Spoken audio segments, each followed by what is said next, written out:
그래서 이제 고민입니다, 부모님들이. 중학교 때 내가 어떻게 변해야 우리 아이가 공부를 잘할까? 계속 저렇게 해야 될까? 아니면 이제 내가 나쁜 엄마가 돼야 될까? 나쁜 아빠가 돼야 될까? 이런 고민을 하게 되죠. 부모님들이 눈치를 줍니다. 그럼 아이가 80점대를 받아요. 너 지금 그렇게 폰을 할 때니? 혼낸 게 아니에요. 그렇게 말해요. 너 지금 이 시간까지 그렇게 해도 돼? 숙제는 했어? 아, 할 거예요. 아, 하려고 했어요. 이런 애들입니다. 눈치 주기를 하면 이 아이는 자기 역량의 80%를 씁니다. 그리고 80점대를 맞죠. 안 돼. 그럼 안 돼. 우리 아이는 공부를 해야 돼. 그래서 이제 아이를 혼내고 압박하고 뺏고 컴퓨터 파워 다 빼버리고 나갈 때 모뎀 들고 나가고 막 이럽니다. 압박을 합니다. 그럼 아이가 90점대가 돼요. 그런 때 1, 2, 3등급은 안 돼요. 그럼 걔들은 뭐예요? 자기의 삶도 없고 성적도 안 나오고 가장 절망하는 아이들입니다. 그는 혼대로 나고. 그게 우리나라 부모님들의 대부분이에요. 1등급, 2등급의 비율은 전체의 10%가 안 돼요. 100명의 90명은 다 저 2번, 3번, 4번의 삶을 살고 있습니다. 아예 포기를 하거나 엄마, 아빠가 알아서 살아. 포기하는 아이들, 눈치 주는 아이들, 압박하는 아이들이에요. 이걸로는 답이 안 나와요. 3등급 이상을 맞으려면 아이가 책멍을 하면 안 되고요. 숙제 중심의 공부를 하면 안 돼요. 아이가 스스로를 격려해야 돼요. 아까 말씀드렸던 것처럼 내가 자신 있는 과목을 더 잘해보자 라고 내가 나에게 공부에 관한 메시지가 주고받아지기 시작해야 가능한 겁니다. 아까 학습 역량에서 제일 중요한 연속적인 Q&A를 해야 되고요. 이제 공부를 끝내고 세수하다 말고 아까 했던 게 안 떠올라서 다시 수건으로 닦고 돌아와서 다시 보는 아이가 돼야 되는 겁니다. 그거를 시켜서 합니까?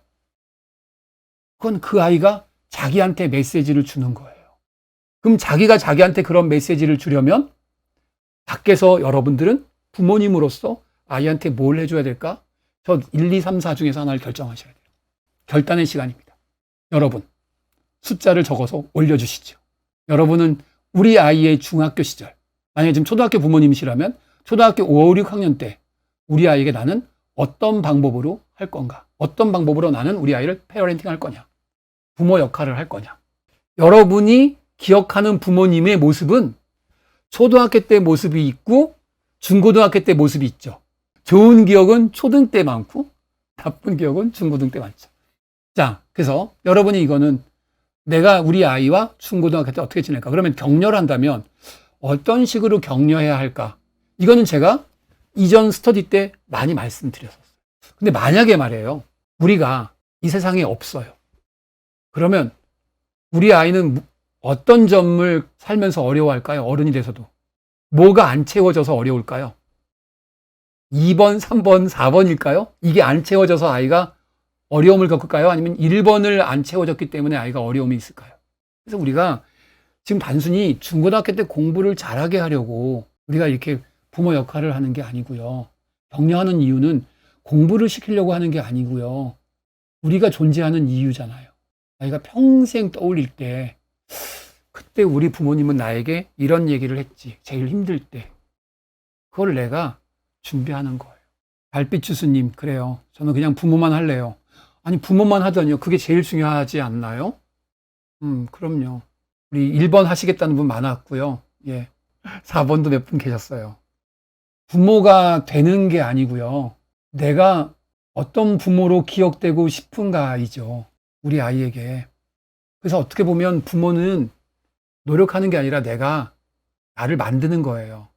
내가 만들어진 대로 우리 아이가 기억하는 거니까요. 이 중학교 시절에 우리 아이는 어떤 부모를 만나게 되면 좋을까? 라고 하는 거죠. 아이가 입시에서, 고등학교 입시에서 실패하더라도 울먹울먹 하면서 엄마한테 올 수 있을까요? 엄마한테 가면 엄마가, 그래서 엄마가 뭐라 그랬니? 그때 너 신경 쓰라고 했지? 라고 말할 거면 안 오죠. 근데 엄마한테 가서 울먹울먹 하고 있으면 엄마가 이렇게 안아주죠. 그걸 기대하고 올 수 있을까요? 그러면 아이가 엄마 품에서 엉엉 울겠죠? 그럼 내가 꼭 존재해야 될 이유가 있었던 거죠. 왜냐면 아이가 어디 가서 울어요? 시험에 한번 실패했어요. 내신에서 한번 실패를 했어요. 어디 가요? 그럼 친구들하고 PC방을 가거나 아니면 친구들하고 쇼핑몰을 다니겠죠. 그럼 해결되나요? 그때부터 나쁜 길로 가죠. 최소한 아이가 성적에선 실패하더라도 삶에선 실패하지 않아야 되잖아요. 우리가 원하는 게 그거잖아요. 그러려면 내 품은 언제든지 울먹울먹하면 올 수 있는 품이 돼야 되는 것 같아요. 그리고 또 우리도 준비해야 돼요. 지금부터. 우리 아이가 원하는 성적이 안 나왔을 때, 부모가 원하지 않는 성적이 나왔을 때 우리는 우리 아이를 품어줄 수 있는 준비가 필요해요. 우리 아이가 이거는 잘해줬으면 누구나 있는 마음이고, 근데 만약에 부모님이 살아있지 않다면 그 아이는 갈 데가 없어요. 이 페어렌팅이라고 하는 건 저는 그런 것 같아요. 내가 건강하게 우리 아이의 성장기 때 살아있어야 되는 가장 큰 이유는 밥을 해주고 옷을 입히고가 아니라 이 아이가 울먹울먹 했을 때 올 수 있는 품, 그 품을 내가 건강하게 만들어 놓는 거죠. 미워요. 그래가지고 애가 성적 나쁘다고 와서 막 울면 우리도 막 울죠. 왜? 내가 이러려고 애를 키운 게 아닌데. 이러면서 같이 울면 돼요. 서로 우는 목적은 다른데 그래도 그런 품이 필요해요. 그러면 중학교 때 그런 일들이 몇 번 반복되고 나면 아이가 힘이 생깁니다. 최소한 내가 든든한 뒷배경이 생기는 거예요. 중학생이 됐을 때 우리 아이들은 꼭 해야 될 그 두 가지. 아까 앞서 말씀드렸던 그 두 가지와 함께 오늘 우리 부모님도 같이 준비해야 되고요. 아이의 선물을 우리가 미리 준비하고 또 나에게 대한 선물도 내가 준비하면서 같이 살아가는 겁니다. 중학교 때 아이들은 꼭 시행착오를 겪어야 되고요. 꼭 자기가 자신 있는 과목에서 틀려보기도 해야 합니다. 그래야 아이들은 딛고 일어날 수 있으니까요.